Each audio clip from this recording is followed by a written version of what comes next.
The constraint is that it's a deep underground mine. It's very tight, very close, using relatively small equipment, and it's really a trucking constraint that we have with the ramp, with the just the throughput that we can put up and down the ramp over any particular point in time.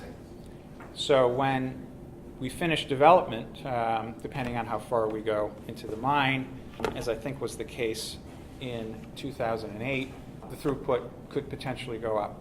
But at this point in time, the mine is designed to move the amount of material that we're moving.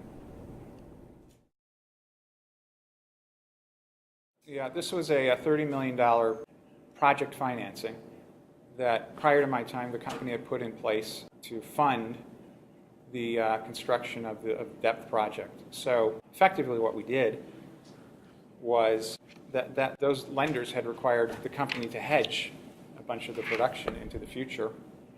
And what happened in September of that year, where the metal prices came down, we liquidated those hedges, $35 million came in the door.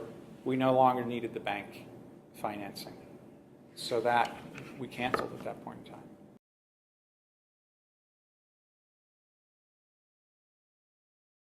Eventually, I'd love to pay a dividend, but we need excess liquidity to do that, which we don't have at this point.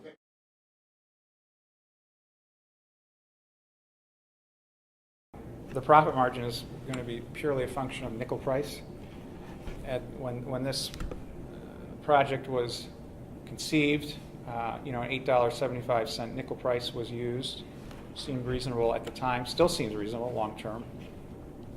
But the nickel price is what's going to drive our margin.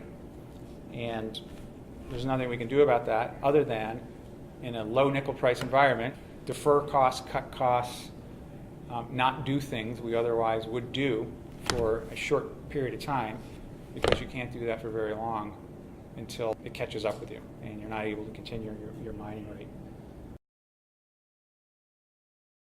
In terms of a return to shareholders, we're certainly doing everything we can at this stage. It's all about protecting the downside. As I mentioned, 2/3 of the entire junior market has evaporated. We have a choice to make. We either continue the strategy building the company, or we throw in the keys, throw in the towel, and run the mine to nothing. That's the choice.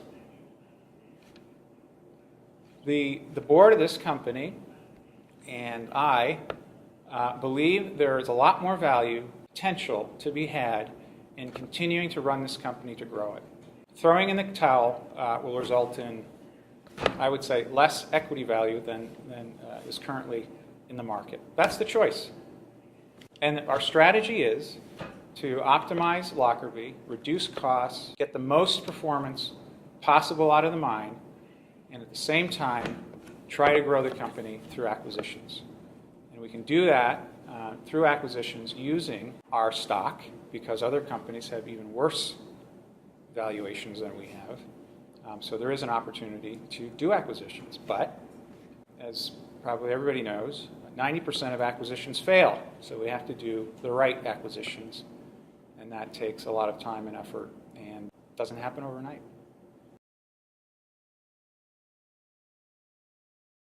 Current commodity price is $6.50 to $7 range, which is where it's been bouncing around recently.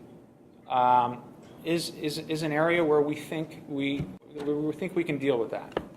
But as I mentioned, half the nickel mines are uneconomic, cannot stay in business at $6 a pound. We're in that same boat.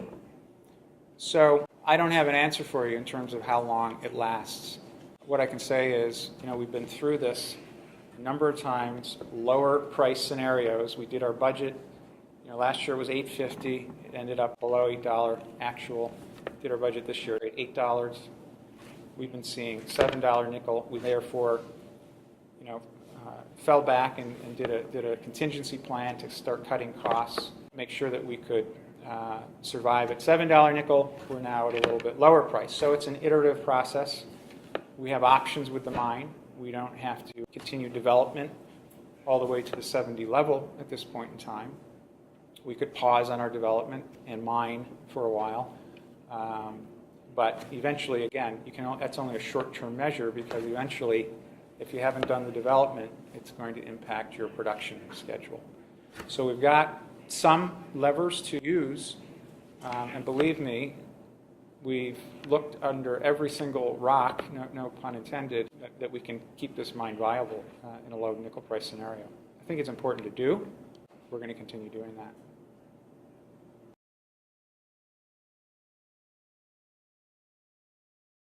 It's a trade-off between, the deeper we go, the more expensive it becomes. And you need a certain price to support additional, capital in terms of mine development to go deeper. And, the ramp just becomes longer in terms of the hauls. So that will be a, trade-off that we look at over the course of probably the next year to 18 months, going below the 70 level.